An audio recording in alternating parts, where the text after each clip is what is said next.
Dostoevsky in his seminal novel Kind of Punishment has a round table of an oval shape on page 4 or 5. So this is what it's going to look like.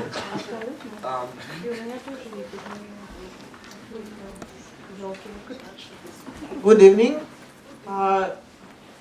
We are absolutely fascinated to have this even maybe brief moment to collect and recollect us all together for maybe opportunity to begin shaping some conclusions of this rather unbelievable event. Again, like for example, the last panel, the last session was something I couldn't believe that I'm witnessing what is going on. Thank you so much again. So some of the questions that resurfaced during all the sections, during many discussions, starting from the ubiquitous, how do we define Tamizdat and why our definitions vary so much, what should we do with that? And also question to all the participants, were there any topics, were there any aspects that you feel are very important but that we didn't cover? Because obviously this is a beginning of several ongoing projects and your ideas could be very, very valuable. Thank you, Polina. And if I may add another aspect of what we could possibly do with this vast material, starting with the primary texts and first-hand accounts and visual representation of what we've been talking about for 2 days, etc., etc. What would our methods be of processing this quite important but also so vast stratum of late Soviet culture, late anti-Soviet culture, whether they are different or the same, as we just heard, говно or anti-говно. That's not me.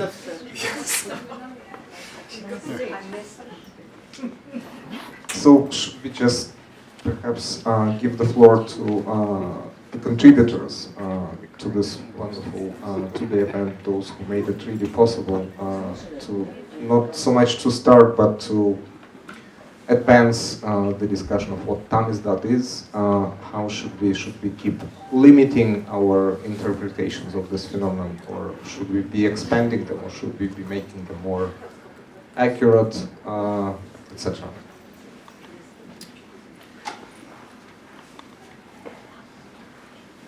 I can repeat what I said yesterday, because I still think the same way as yesterday.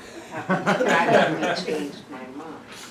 I think it's really important to keep the categories distinct. I'm not saying, which doesn't mean that we can't then, create in-between categories or claim in-betweenness regarding the categories. But we shouldn't just say Tamizdat about anything and everything, but rather explain how we're using it. Because if we don't define it, what are we talking about, in a sense? And Gos, Sam, and Tamizdat, right? They are separate categories. How are they? What makes them separate? But especially important, I think, because Tamizdat is, of course, about over there, the publishing abroad. I think it's important to distinguish those texts that were published in Gosizdat and then translated into a foreign language and published abroad from original Tamizdat publications that are translated abroad. In other words, they're not the same thing, because if we claim that they are the same, then we lose the notion of Tamizdat as unpublishable, right? I think that that's important to keep in mind. Also, are we only talking about Tamizdat in the sense of, late 60s, 70s, 80s? Or do we include earlier periods? I was thinking today, for instance, one of the great novels or autobiographies in between, written in the 20th century, in late 20s, by Bunin, was written in emigration. So how do we, So those are the kinds of questions that I would raise. Absolutely, this was something, I was just about to add something much more specifically. Do we include what's generally, traditionally has been referred to as emigrant literature? Is this part of Tamizdat, or is it fundamentally not Tamizdat given the geographical dimension of it? Absolutely. Is it not? Yes, I agree. No. No, I mean that we need to... Bunin. Huh? Is Bunin Tamizdat, or is... Is Bunin Tamizdat? Well, I'm not raising that question. Actually, what Olga mentioned yesterday, and what for me is a very important part of this claim, this term publishable, in my attention, is, maybe this is, for me it happens in 1943 when Lydia Ginsburg, in her notes about Работа Союза писателей, claims that one of the main decisions that a Soviet writer has to make is to decide whether what you are writing is публикабельно или не публикабельно. From this moment on, many, as you just said in conversation with Irina Dmitrievna, круги по воде begin, right? And I think Tamizdat is the next step. This is the conversation when, or consequence of this decision about publikabельно или не publikabельно. Completely agree. We need to at least start with contextualizing what it is that you want to talk about, right?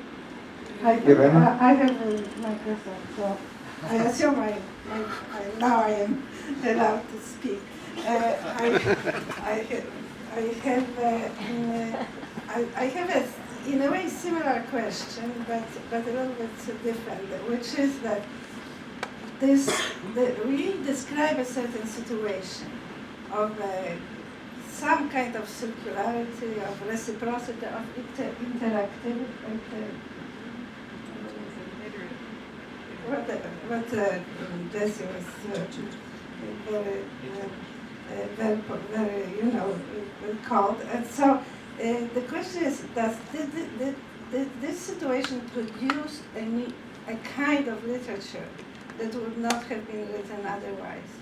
Were things influenced by this situation? Are we talking really about a special situation, or are we talking about translations and sending, sending things back? This brings us to a very important point that Benjamin rose, whether it's a technique or something else or something more.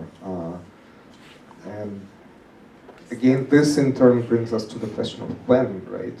Perhaps in the later period it is more of a technique, but perhaps in the earlier period it is very much ideologically driven and cannot be reduced to just a technique. I have the mic.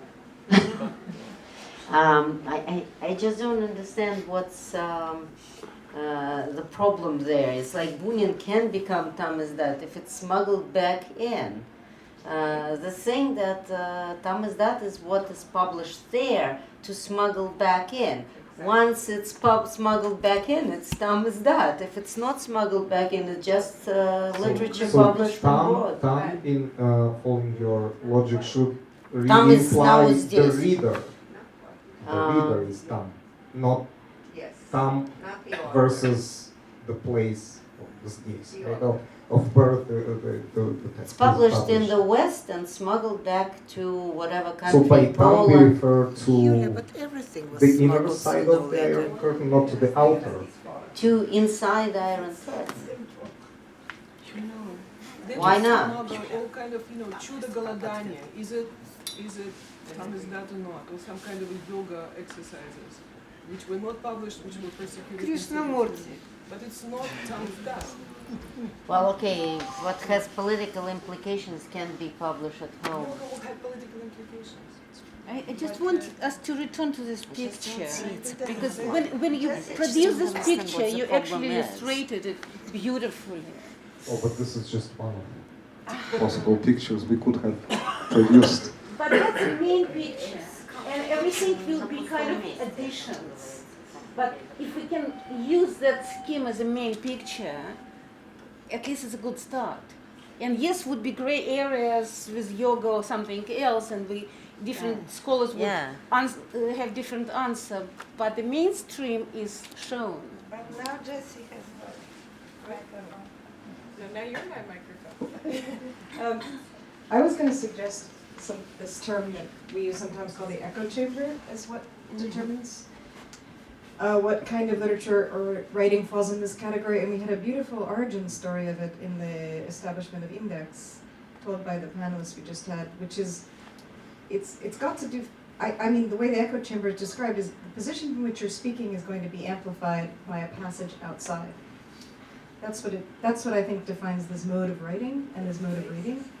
And so it's really important that that someone else hear it somewhere else. So not just the publishing, but that the audience itself has been amplified. And that might still be a Russian audience inside the country, but still somehow it's passed through this echo chamber. And we see it's very active right now, today, all the time, in environments where there's less ability to speak openly. One of the first moves everybody makes is to try to reach an audience outside, publish outside, and then have the message echoed back in, like CCing someone important on an email. That kind of amplification, I think that has to be a part of it somehow. But it doesn't. I don't think that means that somebody that doesn't succeed in doing that fails in producing Tamizdat. It's just that was the intention that it be amplified. That's it. Also, I wanted to mention that for me, some of the most refreshing points of today's conversation happened in the remarks of two discussants, Ben and Roman, who took this conversation to the material markers of this world. Obviously, the financing that was mentioned by many speakers, but kind of never in the open, quite open way. But also, I really enjoyed and appreciated conversation about various techniques and technologies. Conversation about how these materials were actually transferred. And again, so many details were mentioned. I think without these conversations, мир Тамиздата совсем не полный, as Platonov would put it. This is something that absolutely requires full and intense and detailed research. The trajectory is Trajectory, yes. both That ways. you can map. That would be very Something we can map. interesting.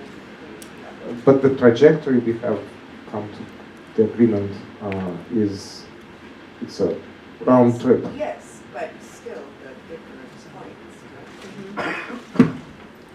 points. This might be throwing a monkey wrench into this conversation, but it's something I didn't have time to ask about when I was giving my talk. Has anybody come across Samizdat pornography? Samizdat or Tamizdat? Yes? Kama Sutra. Kind of. No, I'm talking about Russian No, it was Samizdat. Samizdat. Oh, in Samizdat it was very popular. Yeah, Tamizdat was Samizdat, pornographic Samizdat was extremely popular. All right. Well then, what about Tamizdat? No, but it was just a translation. And here But I it was think it is, I came across Tamizdat Kama Sutra. Well- Well, let me get to the let me finish this. Get to the point of what I was trying to get at. The Olympia Press. Anybody here know the Olympia Press? Famous for its pornography. Well, I received a manuscript from the Olympia Press with a request to translate in Russian, to translate it into English. It was pretty bad.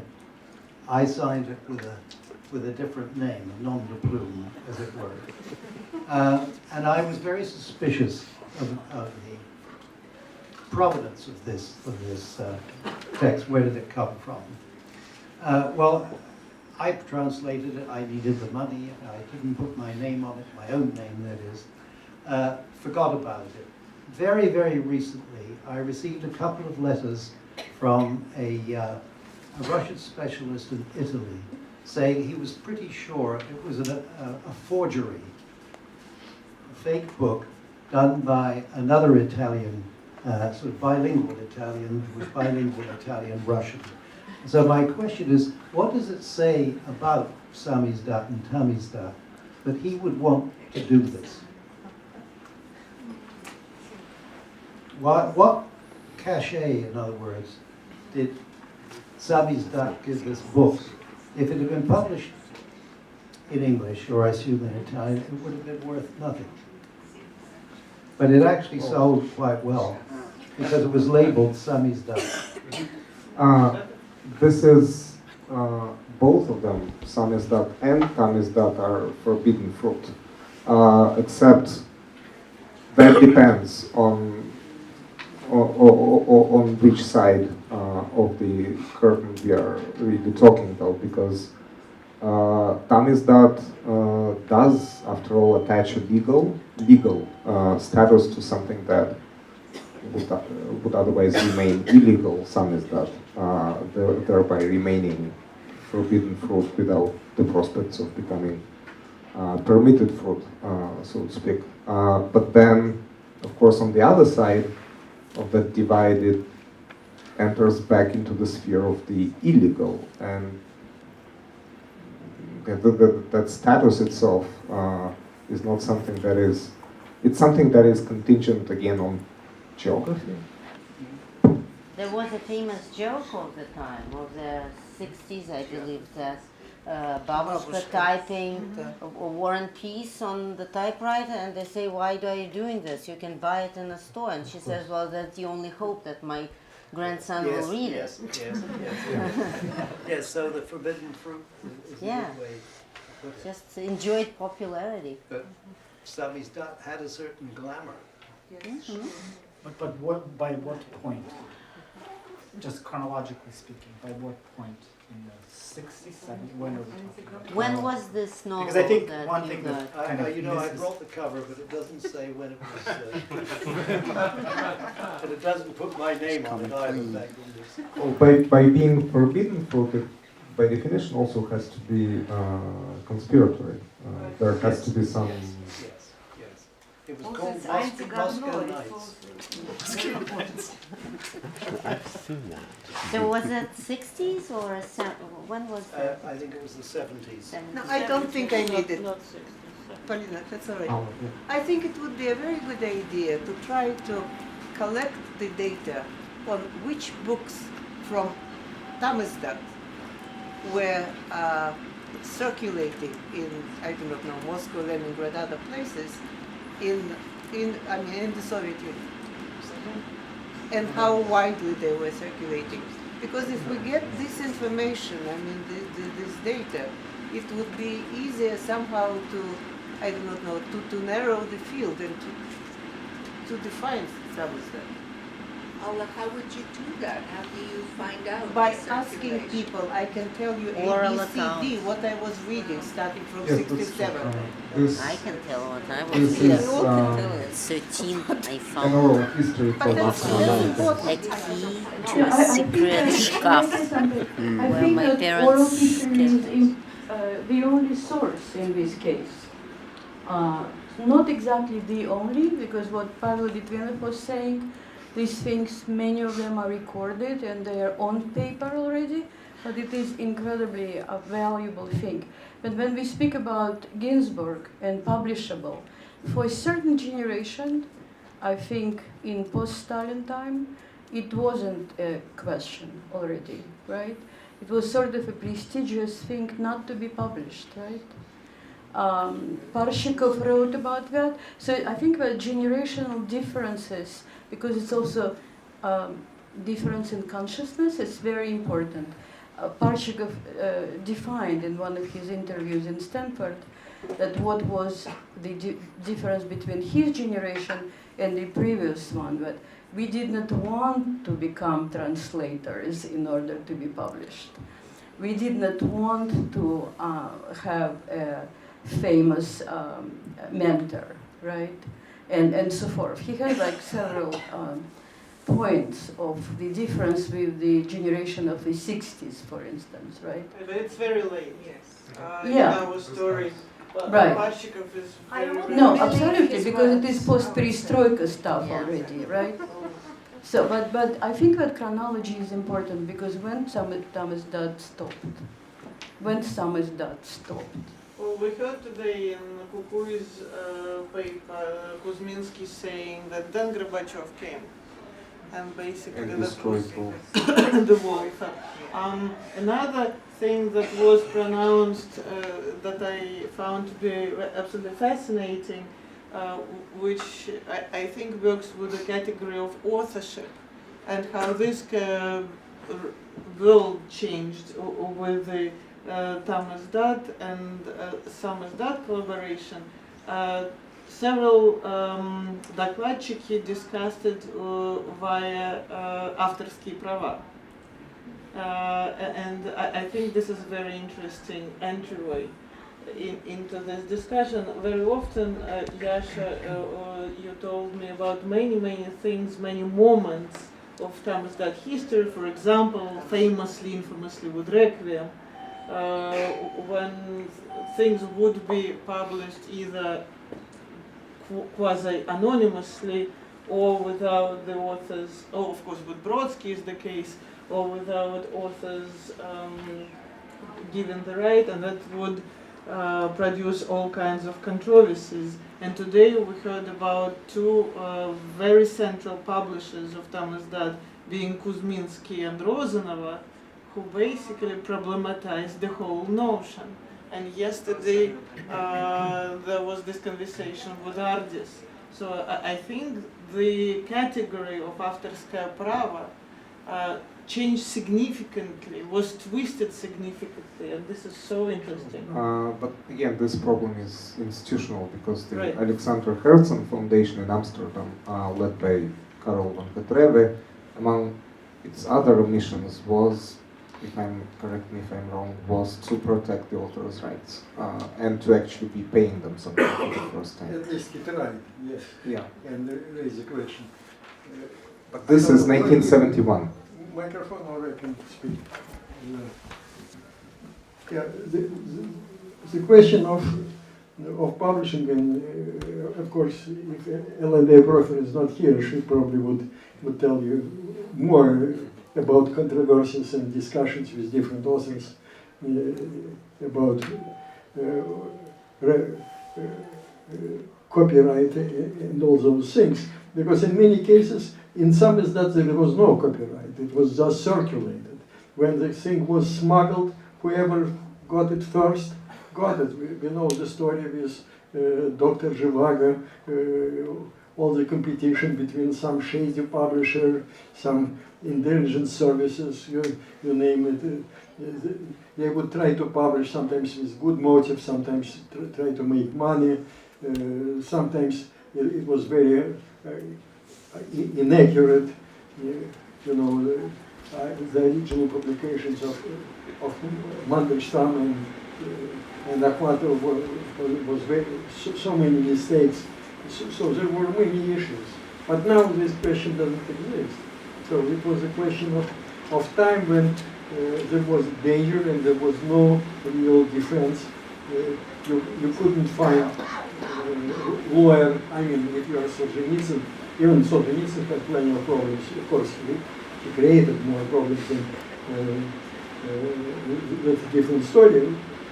But basically, today copyright is copyright, and there is no problem. So we cannot talk about Tamizdat, Samizdat in terms of copyright today. So it's all historic meaning. And basically, returning to the previous part of discussion, I already wanted to say that Tamizdat basically exists only in the eyes of a person who reads it inside of Russia. That it doesn't exist here. And it doesn't matter what origin of the book. For example, in my time, there was one of the remarkable authors, Chechen communist who left the country during World War II, Alexander Aftarkhanov. He published several books about the structure of Communist Party and all, probably some of the best, Technology Vlasti. And his books were so dangerous when they didn't exist in Samizdat. They came as Tamizdat, but I was one of the people with Victor Krasin. We made one of the first copies with enlarger. We took a picture with photoapparat fed every page of Technology Vlasti. It was not the only thing which we did. And we took a picture, we made a film, and then that film we, of course, processed ourselves. You cannot give it to photo laboratories, which didn't exist anyway, but you won't risk to bring it to photo laboratory. And then printed it in photographic paper using enlarger. Everybody understands my terminology. And then we gave a copy of a film from Moscow to Leningrad to some friends. They repeated the procedure to Novosibirsk and so on. And the book circulated, I don't know how much, but a friend of mine, father, he died long ago. He talked to KGB man, Father Sergei Zhulutkov, and KGB man said to him that I read your dossier, your file. In your file is said he read Aftarkhanov. That was already the very fact that he's so much corrupted in his mind because he read Aftarkhanov. It was enough to understand that this person is far, far away. So that was the real Tamizdat. But before that, like we said, Bunin. Who read Bunin in 1920s, 1930s when these things were written? Nobody read them except in immigration. I mean, very few books were. Who read Nabokov? Basically, Nabokov appeared in Russia in 1970s. Before that, there was no Nabokov writer. Я remember the first time. Гладков читал его в 40-х годах. Yeah, I'm sure. И люди вокруг него. Yeah. But very little. So it's almost non-existent. But Nabokov style became the great Tamizdat authors in 1970s after Artist publications started to circulate and smuggled widely. So we can say only about Tamizdat only at the place and time. And of course it's an interesting question how many years you would get if you read that book and gave it to read to several other people. It's of course an interesting question, but that's a different issue. But Tamizdat today doesn't exist. I mean, it's only a historical concept. Спасибо. I would like to probe our interest in exhaustive and conclusive definitions a little. I think it's been very enriching 2 days, and we might be doing ourselves a bit of a disfavor here. I feel like we have a lot of tensions along the lines of it has to be extraterritorial. But then what do we do with this Tamizdat in Poland all of a sudden? It has to cross back into the country, but is it one issue or 100 or 1,000? And are they circular, are they red, and so forth? We can do this until all eternity. What my question is, and I'm not trying to be obnoxious, kind of questioning, kind of, I understand the epistemological impetus of definitions. What are the questions, though, that we do want to answer using these definitions? What are our questions that are now, after 20, 30 years of Tamizdat research, that resurface, that we actually are curious about? And maybe there's no answer to that right now, but I did want to raise this. It's a very good question. It's a good question. Actually, I think that Irina's question is very interesting. I'm not absolutely sure that I'm ready to answer it. I'm not sure that it's answerable, but whether this operation, set of techniques and trajectories, produced any innovation in writing, that for me would be the question. In consciousness, not only in writing. No, I mean in how literature, in how text was produced. Yeah, sure. Yeah. So Yes. so something that is probably much more familiar is this concept of the inner censor, but this has traditionally been applied to. That's the opposite. But isn't there any kind of alternative filter when one has at least a hypothetical prospect of having the text published elsewhere, and then in turn have it back in a printed form? Is this part of creative writing process? I think maybe we don't need to define Tamizdat in a Philip, in an exact way, because we cannot, it cannot. But I think we need to understand what the parameters are, and then each person who's interested in that subject and the specific subject or specific aspect of Tamizdat then keeps in mind that there are categories, rather than just dismissing all categories and lumping everything together.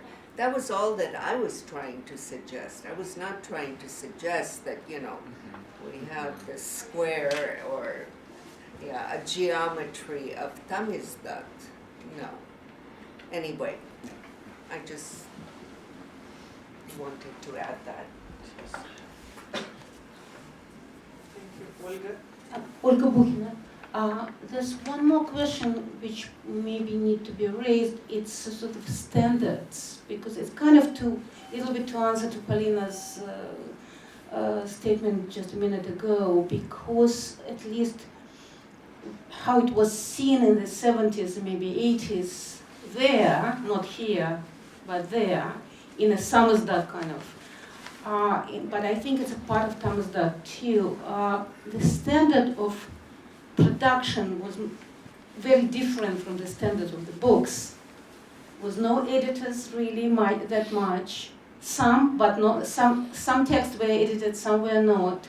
Typos were perfectly fine. Nobody would complain that fifth copy of Tamizdat book in Samizdat would be having so many typos. And like a formal kind of, and it's a really different type of reading when you kind of allow the book or a text look differently from what you expect if you're a literary person, from how text should look like, and it's a very kind of separate formal topic maybe, but I think it's part of the conversation too. Well, it's a problem of communication, among other things, because we clearly see so many very strange, when Al and I were preparing the exhibit, we see texts not only mistyped or just typed in a very strange way, like not to mention this Tanzaic organization of poetry or something, but we also see them attributed quite randomly, just randomly, because there will be no other way to no other reason to attribute Олешковsky's text to Vysotsky, why? It's just because Vysotsky is the more familiar name, perhaps, but the origin of this misattribution is, of course, lack of information. So The point is that was okay. That's my no, point. it wasn't. That's my question. Was at some point for the readers? Was it okay for the readers? Yeah, for the readers it was okay, and I don't know if you know the story of Kim's song, on the radio in the Soviet Union, attributed as the people's song, "Русская народная песня." I don't know if it's true or not, but Kim for many years answered the phone saying "Русский народ слушает." Russian people are at the phone, and that's sort of part of the same conversation. I don't know the true story or Moscow legend, but it's very telling legend. I wanted to add for the Yasha, for your project, because it's so visual, the one that you're making at some point, and that's what I thought when I heard what Pavel Litvinov was talking about the actual production process, right? When Tamizdat is converted back to Samizdat. It reminded me how at 13 I found the key to a secret shkaf and started reading what I was not supposed to be reading. But wouldn't it be visually fascinating, especially to people who are not familiar with this, to actually see photographs of this? Like I remember boxes and boxes of the Gulag Archipelago that were pictures. Each page was on a photo paper. It was a photograph. That's how we were reading the Archipelago Gulag. So that process of converting Tamizdat into back, it has a lot of materiality, and that's an interesting thing. And sometimes even sort of rebind it in a beautiful volumes, and I still have them in Moscow in a kind of amazing production, which made the whole round from the piece of paper to the book, back to the piece of paper, and a kind of pseudo book. Okay. All right. Maybe one last point before we take a 3-minute break, and then. Breaks are shrinking. But I love the materiality of this. And one more comment. It's the most visual thing. I think it was Irina McGowan who mentioned the emotional enthusiasm that readers felt encountering these books, and this is being echoed now in the discussion. And I mean, there's quite a lot of discussion in other areas with regard to other objects about, the relationship to objects, the life we invest objects with, and I think Tamizdat books, like Samizdat books, have that, and there are particular characteristics to Tamizdat books, to artist books, and people talk about that, and I think somewhere there's something in that consciousness that Polina is talking about, and there's something in the literary process, and there's something in the excitement of creative possibilities to reconstitute culture and cultural a cultural chain or cultural links that's distinct, that's different from the way it was conceived of in the modernist era or in the Soviet tradition that pre-existed. I would hope to hear a little bit more about that, and given that visual focus of Yasha, your project, getting some of the oral accounts of readers about when and what they saw and what their relationship to those books was and is, since people still keep them. Why do they keep them? What kinds of artifacts are these? I think that's one fascinating aspect of where these studies could go. Thank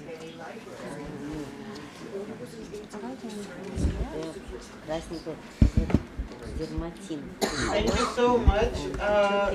I think this, what Somerset Maugham would call подводя итоги, was a wonderful, very important, very useful thing for the project. So now just a tiny break that we could breathe, and the second keynote speaker, Irina Dmitrievna Prokhorova. Thank you. But literally 5 minutes. Thank you so much.